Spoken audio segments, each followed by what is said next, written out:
Hola queridos hermanos, queridos amigos, un día más venimos a dar la tercera parte del estudio que estamos llevando el Día de Jehová. Vamos a empezar el estudio agradeciendo al Señor porque nos está bendiciendo de una forma especial y yo quiero en especial orar por este equipo que tenemos de grabación, este equipo que Dios nos ha bendecido grandemente y que gracias a este equipo podemos llegar a muchos hogares, podemos llegar a muchos corazones. Así que Padre amado, te damos gracias, Señor, en este tiempo tan especial que tú has permitido, Señor, el estar en casa, ahora en cuarentena, Señor, pero, Señor, queremos sacarle el mejor provecho. Queremos, Señor, que tu Santo Espíritu nos guíe, Señor, y este tiempo sea un regalo especial para buscar tu presencia, para buscar tu dirección en nuestras vidas, para escudriñar tu palabra, Señor, y que, Padre, tengamos una relación más estrecha contigo. Te damos gracias por ello. Bendecimos a este equipo de grabación, bendecimos a las personas que nos están viendo al otro lado de la pantalla, Señor. Gracias por ello. Señor, rogamos tu dirección, que el Santo Espíritu, tu Santo Espíritu, Señor, venga hoy y nos dirija una vez más, Señor. Gracias por ello, en el santo nombre de tu Hijo amado, Cristo Jesús. Amén. Amén. Vamos a continuar la serie y en esta mañana quiero decirte una vez más, os animo a seguirnos por YouTube, que tenemos ya el nuevo canal y eso es gracias a este equipo. Una vez más te animo a meditar en la palabra y para que saca tu Biblia y para que veas que lo que se está estudiando aquí y que se está diciendo en este momento es todo conforme a la palabra de Dios. Así que vamos sin más, vamos a meditar en la palabra. En este momento vamos a empezar por un pasaje que tenemos en el libro de Mateo, capítulo 24.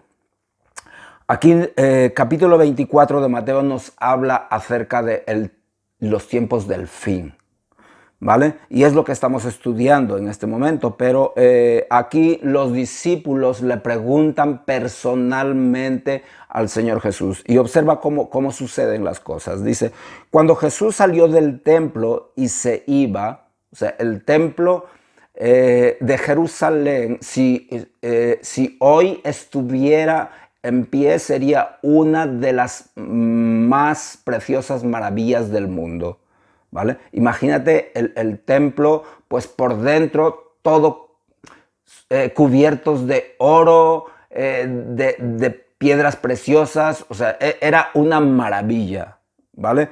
Ahora dice que cuando Jesús salió del templo, era un gran edificio y se le acercaron sus discípulos para mostrarle los edificios del templo.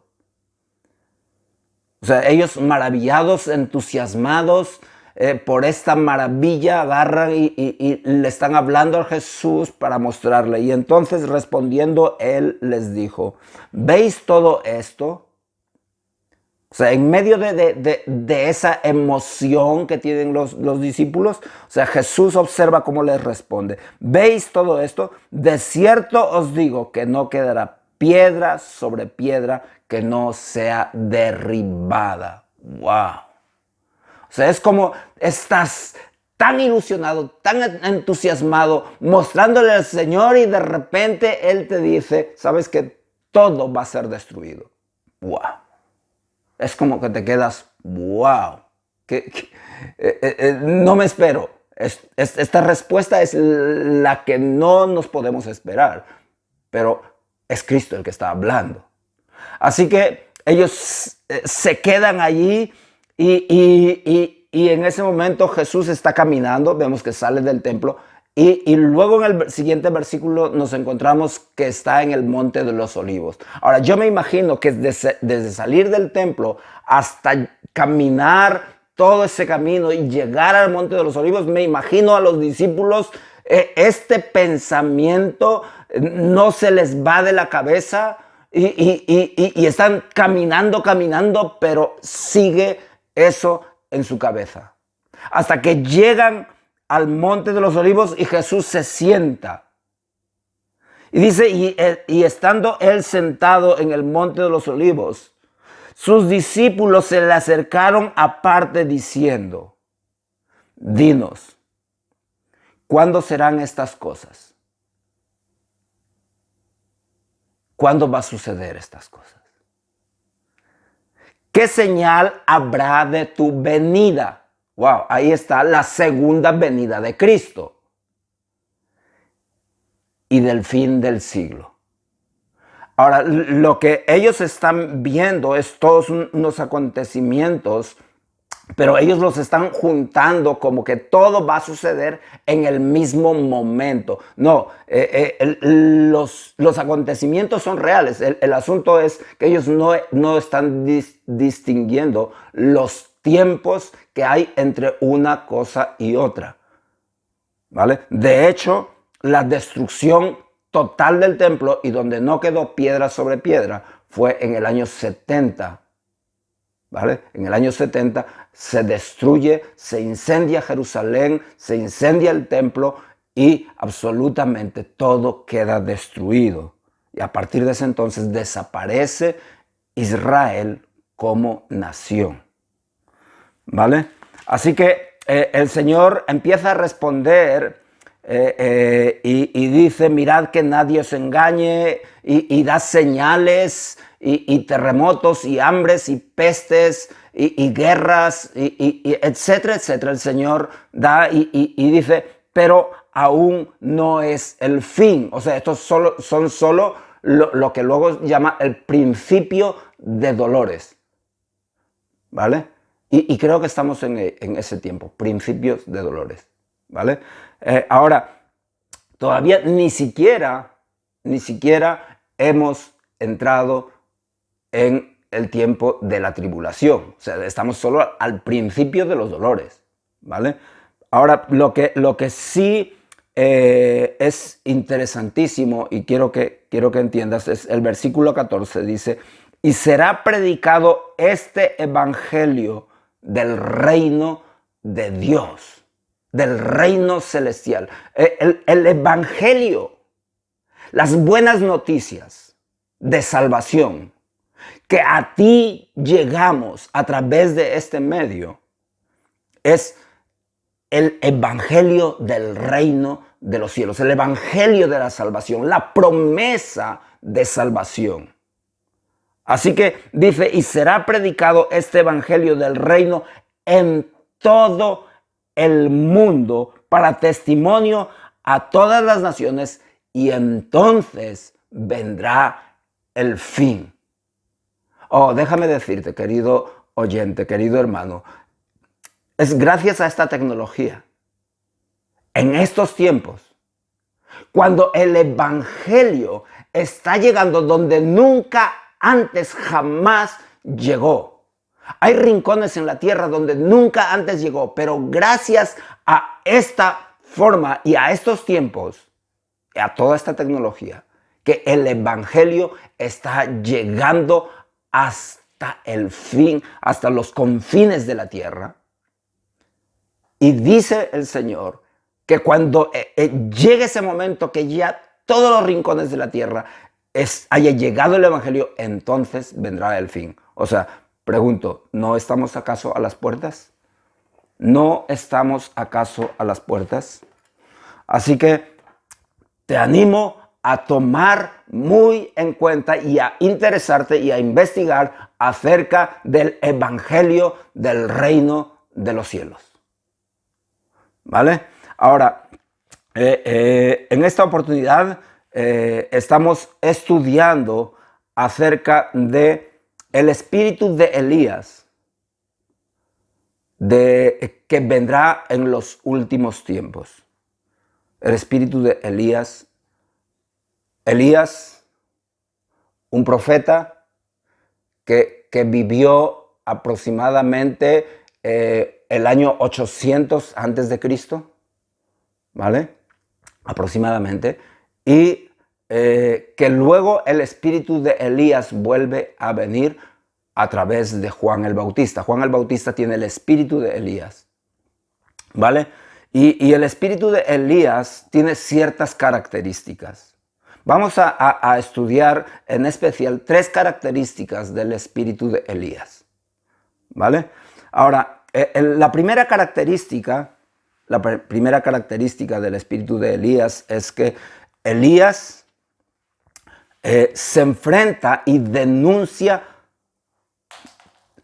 primeramente la inmoralidad de la sociedad, ¿vale? La inmoralidad de la sociedad, porque la sociedad estaba llegando a unos límites de inmoralidad tan grandes. Ahora yo te pregunto, ¿no ves esta sociedad que también está llegando a una inmoralidad? ¡Wow! ¡Qué sorprendente! Así que el espíritu de Elías, lo primero, la maldad, la inmoralidad, la que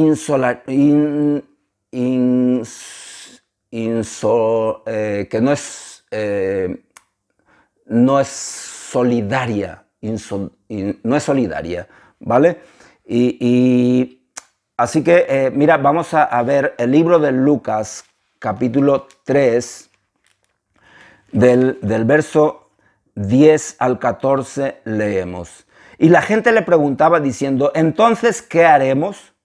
Y respondió y le dijo, el que tiene 2 túnicas dé al que no tiene, y el que tiene que comer, haga lo mismo, o sea, dando al que no tiene que comer, o sea, solidario.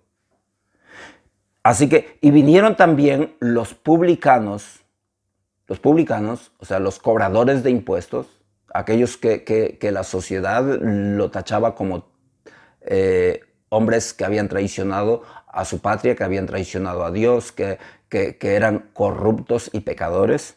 Y vienen estos hombres, dice, y vinieron también unos publicanos para ser bautizados, y le dijeron, maestro, ¿y nosotros qué haremos? Y él les dijo, no exijáis más de lo que os está ordenado. O sea, hacer su trabajo, pero no exijáis más. Y también le preguntaron unos soldados diciendo, ¿nosotros qué haremos? Y les dijo, no hagáis extorsión a nadie, ni calumniéis y contentaos con vuestro salario. Eso está Juan el Bautista hablándoles, ¿vale? Así que está diciendo, sed justos aquí en la tierra, ¿vale? O sea, sed justos. Y él denuncia la injusticia, y por otro lado, también denuncia la inmoralidad. La inmoralidad. O sea, llegó a todos los niveles la inmoralidad, e incluso se enfrenta al rey. Y esto le costó aún la cabeza. Vamos a leer Mateo capítulo 14. Vamos a leer cómo se enfrenta Juan el Bautista a Herodes, así como Elías se enfrentó a Acab. Aquí Juan el Bautista se enfrenta a Herodes. O sea, Acab era el rey en aquel entonces, Juan el Bautista se enfrenta al rey Herodes aquí. Y entonces dice el 14 del 3 al 11, dice, porque Herodes había prendido a Juan y le había encadenado y metido en la cárcel a causa de Herodías, mujer de Felipe, su hermano, porque Juan le decía, no te es lícito tenerla. O sea, Juan el Bautista denunciaba la inmoralidad desde el rey. Ahora, esta Herodías es un tipo de Jezabel. Jezabel es la mujer de Acab que quiso matar a Elías. Pero en esta ocasión, esta Herodías, un tipo de Jezabel, manda a matar a Juan el Bautista. Dice, pero cuando se celebraba el cumpleaños de Herodes, la hija de Herodías danzó y agradó a Herodes, por lo cual éste le prometió con juramento darle todo lo que pidiese. Y esta niña que había danzado delante del rey Herodes, instruida primero por su madre, o sea, aconsejada por su madre, fue al rey Herodes y le dijo, dame en un plato la cabeza de Juan el Bautista. ¡Wow!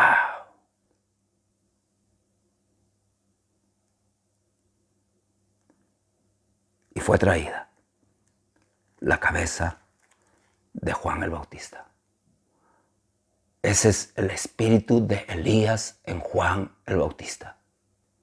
Otra de las cosas que denunció Juan el Bautista es el sistema religioso corrupto,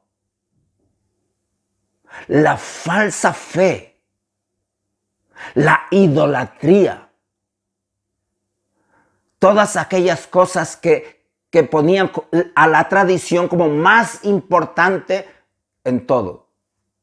Ahora, en esta sociedad vivimos también en un tiempo donde las tradiciones y lo que nos digan los hombres vale más que lo que diga Dios. La gente no escucha a Dios. La gente solo escucha lo que les dicen los hombres a través de tradiciones. Y Juan el Bautista denunció también esto. Vamos a Mateo capítulo 3, vamos a leer del verso 7 al verso 10. Observa, dice, al ver que muchos de los fariseos y de los saduceos, aquí está, la casta religiosa, está todo el judaísmo,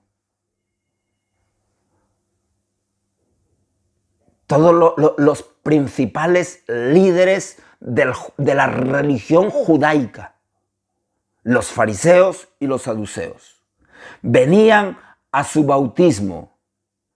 Y observa cuando ellos venían lo que Juan el Bautista les decía.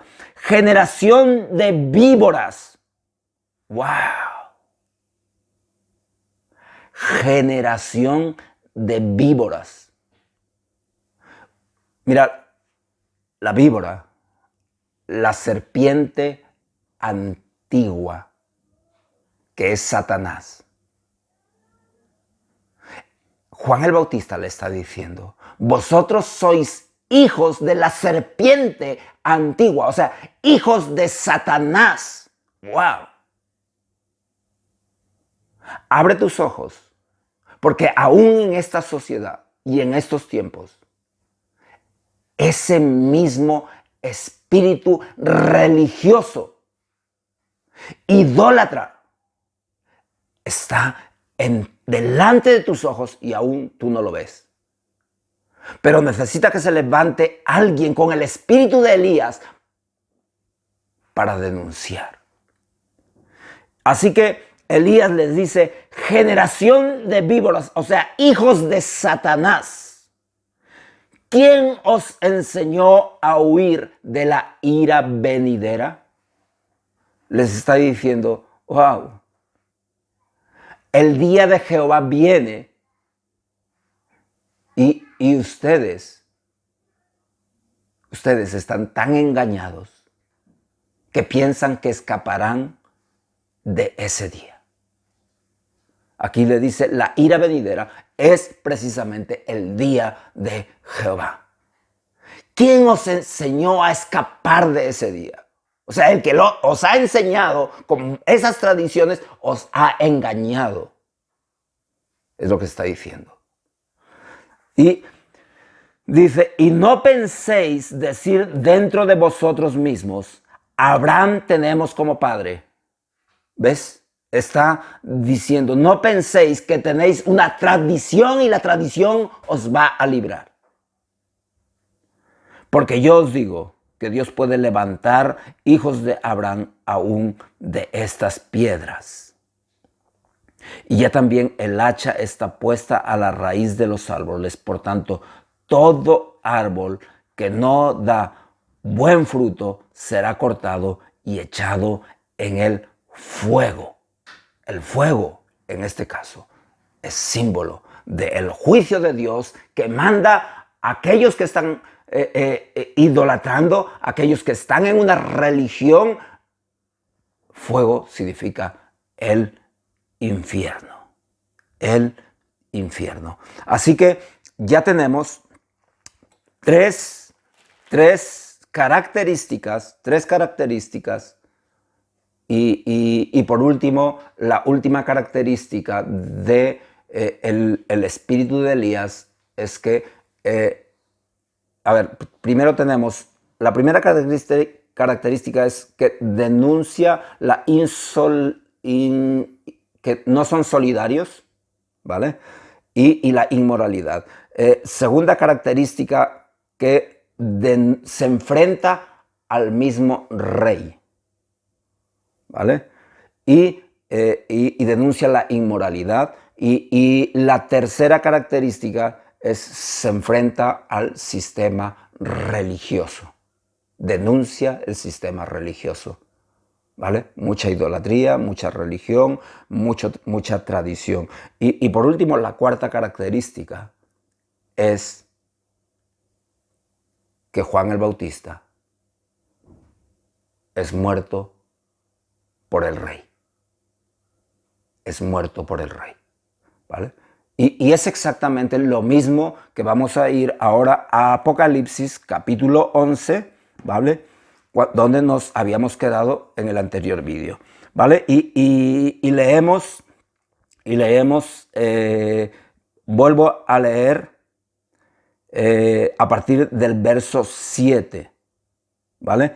Habíamos quedado en el verso 6, dice que estos dos olivos, estos dos testigos, que está Elías y Moisés, dice el verso 6, estos tienen poder para cerrar el cielo a fin de que no llueva en los días de su profecía, y tienen poder sobre las aguas para convertirlas en sangre y para herir la tierra con toda plaga cuantas veces quieran. Y ahí estamos los dos representantes, el primer representante de los profetas, Elías, y el segundo representante de la ley, que es Moisés, ¿vale? Ahora, el verso 7 dice, y cuando hayan acabado su testimonio. ¿Cuánto tiempo ha transcurrido? ¿Cuánto tiempo ha transcurrido desde que ellos empezaron su ministerio hasta el momento cuando ellos acabaron su testimonio? Recuerda, 3 años y medio. Porque ellos, su ministerio, empiezan justo a la mitad del tiempo de la tribulación, cuando se divide en 3 años y medio y luego otros 3 años y medio. Y estos 3 últimos años y medio es el ministerio de los dos testigos. O sea, estos testigos, su ministerio dura 3 años y medio. ¿Vale? El tiempo de la gran tribulación, los 3 últimos años y medio. ¿Vale? Dice, y cuando hayan acabado su testimonio, la bestia, aquí está, la bestia, que sube del abismo, y ojo, porque a partir de ahora vamos a empezar a ver 3 elementos, ¿vale? La Trinidad diabólica, ¿vale? Vamos a ver. Y aquí está uno de ellos, la bestia. Dice, cuando hayan acabado su testimonio, la bestia que sube del abismo hará guerra contra ellos y los vencerá y los matará. Wow, ahí está. El espíritu de Acab, el espíritu de Jezabel, el espíritu de Herodes matando a Juan el Bautista igual en este momento. Dice que la bestia que sube del abismo hará guerra contra ellos y los vencerá y los matará. Y sus cadáveres estarán en las plazas de la gran ciudad que en sentido espiritual se llama Sodoma y Egipto. Ahora, este acontecimiento está sucediendo ¿dónde? Exactamente en Jerusalén. Jerusalén. ¿Vale? Pero está diciendo que la corrupción de esa ciudad es tal que en el sentido espiritual allí hay un sodomismo. Un sodomismo. O sea, la homosexualidad será y la perversión sexual en general será tan grande que dice que en el sentido espiritual es Sodoma y Egipto. Egipto significa que serán esclavos de sus pasiones, porque Egipto significa siempre esclavitud. Esclavos de sus pasiones. Dice, donde también nuestro Señor fue crucificado. O sea, quiere decir que ese espíritu de sodomismo y de esclavitud va a reinar en especial donde el Señor Jesús fue crucificado. ¿Dónde fue crucificado? En Jerusalén. Todos estos acontecimientos están sucediendo en Jerusalén. ¿Vale?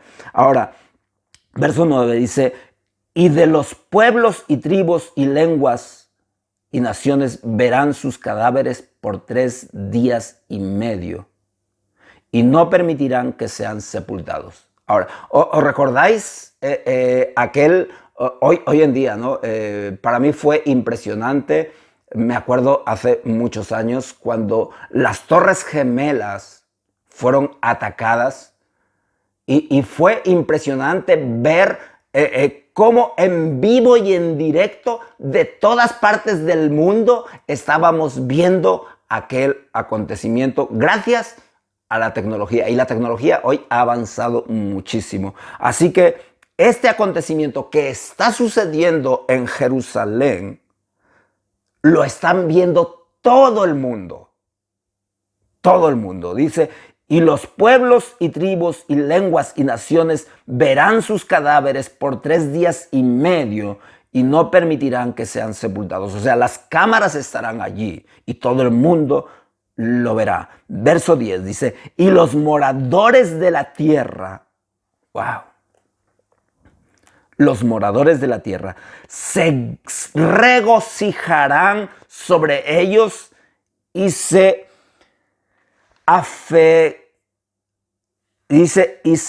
alegrarán y se enviarán regalos unos a otros, porque estos dos profetas habían atormentado a los moradores de la tierra. ¿Sabes? Cuando alguien está envuelto en su pecado, que alguien venga y denuncie y les diga lo mal que están haciendo,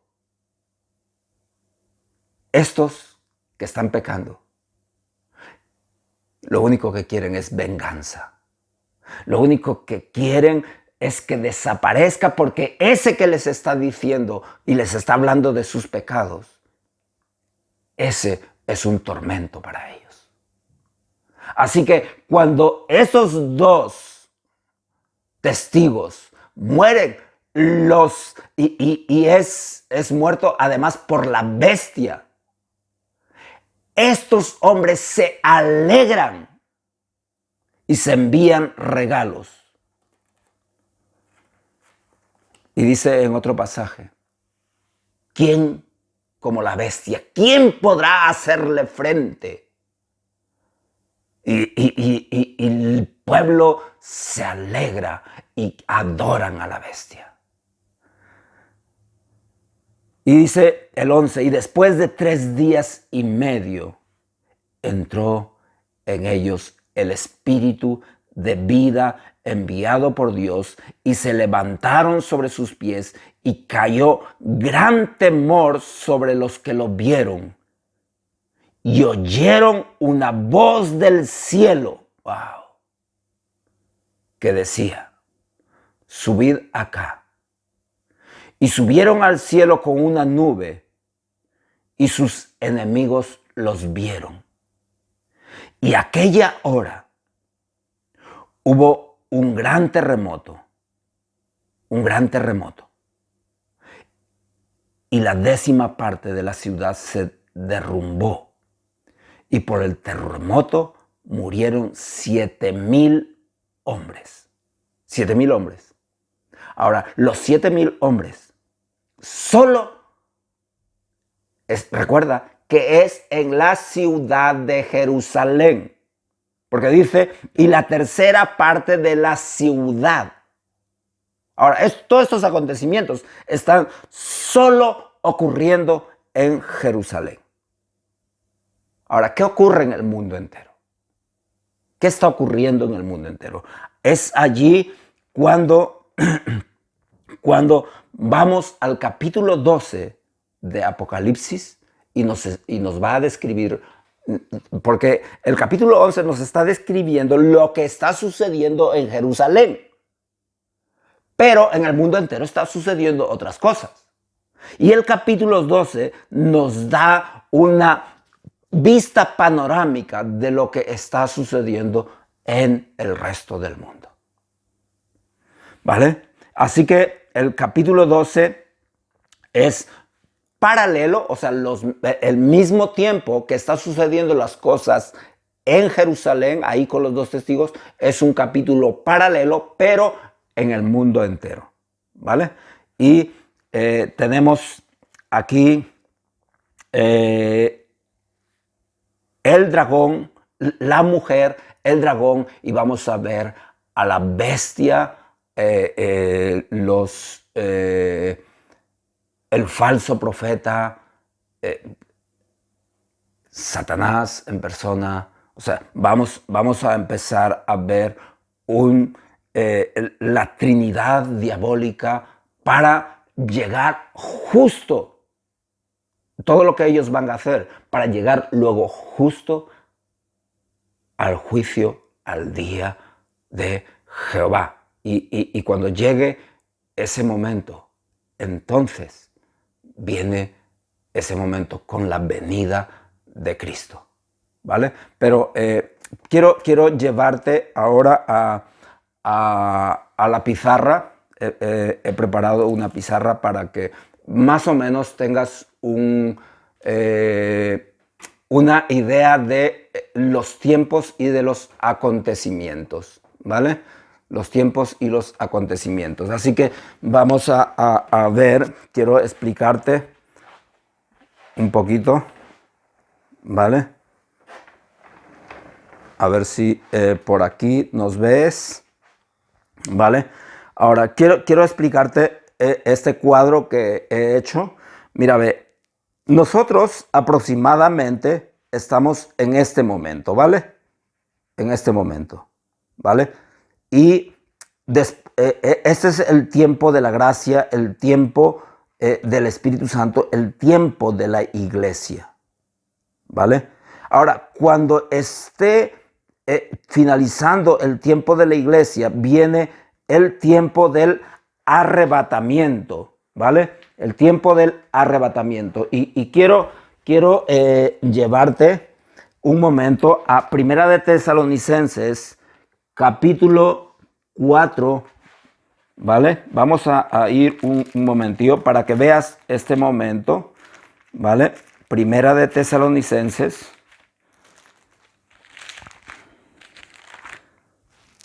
capítulo 4, ¿vale? Verso 13, vamos a leer, ¿vale? Dice, a partir de ahí vamos a leer. Tampoco quiero, hermanos, que ignoréis acerca de los que duermen. Duermen, esto está diciendo acerca de los que, en el sentido espiritual, dormir significa aquellos que han aceptado a Cristo, han entendido el Evangelio, han recibido el Evangelio del reino de los cielos y aquellos que han ya muerto, pero aquellos que han muerto en Cristo Jesús, para Dios ellos solo duermen, ¿vale? Dice, para que no os entristezcáis como los otros, o sea, los que no creen en Cristo, dice, para que no entristezcáis como los otros que no tienen esperanza, porque los que duermen en Cristo está puesta su esperanza en este punto, ¿vale? Dice, porque si creemos que Jesús murió y resucitó, así también traerá Dios con Jesús a los que durmieron en él. ¿Ves? A los que recibieron a Cristo y al final murieron. Dice, porque el Señor mismo, con voz de mando, el 15, por lo cual os decimos esto en palabras del Señor. En este momento, cuando llegue a este punto, habrá muchos que hayan muerto, pero habrá muchos que estén vivos en este momento, ¿vale? Y ahora el 15 nos dice, por lo cual os decimos esto en palabra del Señor, que nosotros que vivimos y que habremos quedado hasta la venida del Señor, ¿ves? Aquí nos narra una venida, pero en realidad no es una venida literal, sino una venida hasta las nubes, ¿vale? Dice que habremos quedado hasta la venida del Señor, no precederemos a los que durmieron. O sea, primero van a levantarse los que durmieron. O sea, dice el 16, porque el Señor mismo, con voz de mando, con trompeta de arcángel y con trompeta de Dios, descenderá del cielo, ¿ves? Descenderá, pero se quedará aquí en la nube, ¿vale? Descenderá del cielo y los muertos en Cristo resucitarán primero. Dice, y luego nosotros, los que vivimos, o sea, los que todavía no hayan muerto en este tiempo, los que vivimos, los que hayamos quedado, seremos arrebatados juntamente con ellos en las nubes. ¿Ves? Aquí está el arrebatamiento de la iglesia. ¿Vale? Seremos arrebatados juntamente con ellos en las nubes para recibir al Señor en el aire y estaremos siempre con el Señor. ¿Vale? Así que empieza la etapa del primer acontecimiento que va a surgir, es el arrebatamiento, ¿vale? En donde dice el Señor en otro pasaje, dice, estarán dos en el campo, el uno será tomado, el otro será dejado, estarán dos durmiendo, el uno será tomado, el otro será dejado. O sea, el que será tomado es aquel creyente y el incrédulo pues se quedará, ¿vale? Y entonces este acontecimiento empieza a marcar los tiempos de la gran tribulación. Empieza los 7 años. O sea, después del arrebatamiento empieza el periodo de la tribulación. Ya la iglesia, como decía, la iglesia representa a Enoc, que es arrebatado. Ya la iglesia no va a pasar el tiempo de la tribulación, ¿vale? Y el tiempo de la tribulación se divide en 3 años y medio y otros 3 años y medio. Capítulo 11, los dos testigos aparecen aquí justo en el medio, ¿vale? Y los dos testigos van a tener su ministerio por 3 años y medio. Mueren, ¿vale? Mueren y aquí empieza a suceder una serie de acontecimientos, ¿vale? Que ya lo estudiaremos en el siguiente capítulo, pero es aquí donde va a venir el Señor Jesús por segunda vez, y aquí sí va a pisar la tierra, ¿vale? Y va a venir a Jerusalén, exactamente, y para reinar en Jerusalén por 1000 años. Aquí está el milenio, el reino de Jesús en la tierra, ¿vale? Y después de los 1000 años, en un momento, aquí 1000 años, Satanás es atado y es lanzado al abismo, ¿vale? Pero cumplidos los 1000 años, por un momento, él será soltado, ¿vale? Y para aquel instante donde se llama el Armagedón, donde se hará el día del gran juicio, ¿vale? Y aquí iremos, pues, la iglesia, ¿vale?